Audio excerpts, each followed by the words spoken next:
In this video I would like to demonstrate how I've managed to connect an Arduino with an Ethernet shield to an ATEM 1ME switcher from Blackmagic Design.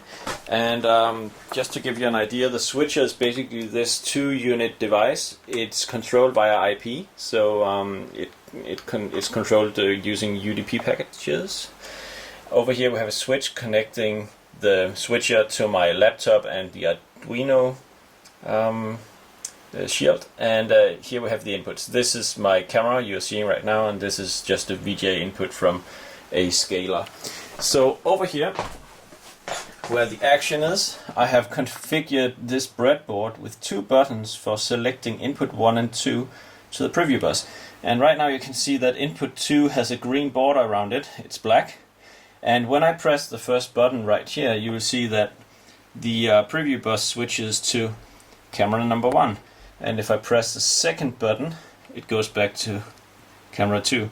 So now you could imagine having an array of 8 buttons, and you would be able to select any of these inputs. I also have this button, which is a cut button, and in order to basically what cut does is that it takes the preview and puts on program, and program is what you record or show to an audience. And just to show you that the switcher can also be controlled using the ATEM control panel, which is the software Blackmagic makes. And if I select camera 4 on program, you see that now I have camera 4 on program. If I press my cut button, you'll see that these two swaps places as expected. What you also see is that as I use my cut button right here, you see that this is reflected in the software, as well as if I press my 2 input 1 and 2 buttons. You see, if you look at the inputs, I press now button 2, button 1. So there's a communication going on all the way through the chain to the software, and probably also the hardware broadcast panel they make. What you see right here is the tally information. So currently this means that camera number 1 is on program.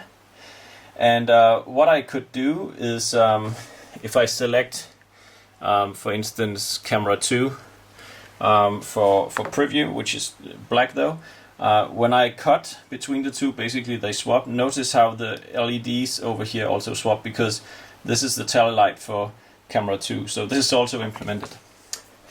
The final note is that I actually managed to connect this very screen to the Arduino print.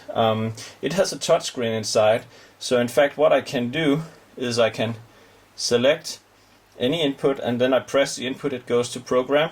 I can now select for the preview bus camera number 1 and goes to the program, camera number 2 goes to program, camera number 4 goes to program, etc.